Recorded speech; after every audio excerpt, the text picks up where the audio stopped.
நடிகர் ரஜினிகாந்தின் அரசியல் குறித்த கருத்துகள் அவர் விரைவில் அரசியலுக்கு வருவார் என்ற ஊகங்களை வலுவாக்கியிருக்கும் சூழலில் அவருக்கு ஆதரவும் எதிர்ப்பும் பெருகியுள்ளது. கடந்த 20 ஆண்டுகளாக அரசியல் கருத்துக்களை வெளிப்படுத்தாமல் இருந்த நடிகர் ரஜினிகாந்த் ரசிகர்களுடனான தனது சந்திப்பின் தொடக்கத்திலும் முடிவிலும் அரசியல் கருத்துக்களை உதிர்த்துள்ளார். இந்த கருத்துக்கள் அவர் அரசியலுக்கு வருவார் என்ற நம்பிக்கையை ரசிகர்கள் மத்தியில் ஏற்படுத்தியுள்ளது. அதிலும் போருக்கு தயாராக இருங்கள் என்ற வார்த்தைகள் ரசிகர்களின் உற்சாகத்தை கூட்டியிருக்கிறது. போர் வரும்போது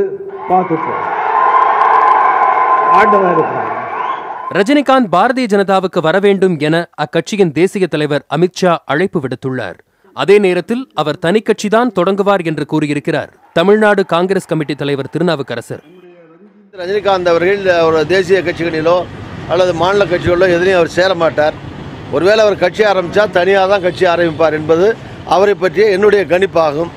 அப்படி ஆரம்பிக்கிற போது அவர் மதவாத சக்திகளிடத்திலே சிக்கிக்கொள்ளாமல் ஒரு தேசிய சிந்தனை உள்ளவர், மத அடிப்படையிலான கட்சிகளில் போய் அவர் மாட்டிக்கொள்ளக்கூடாது, தேசிய சிந்தனையோடு அவர் செயல்பட வேண்டும் என்பதுதான் காங்கிரஸ் சார்பிலே அவருக்கு வைக்கிற வேண்டுகோளாகும்.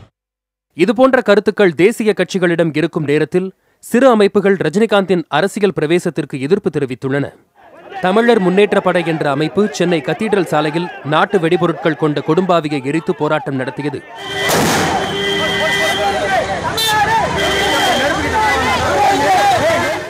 இதற்கு பதிலடியாக ரஜினிகாந்தின் உருவம் பொறித்த கொடியை ஏந்திய ரசிகர்கள் மதுரையில் போராட்டம் நடத்தியுள்ளனர்.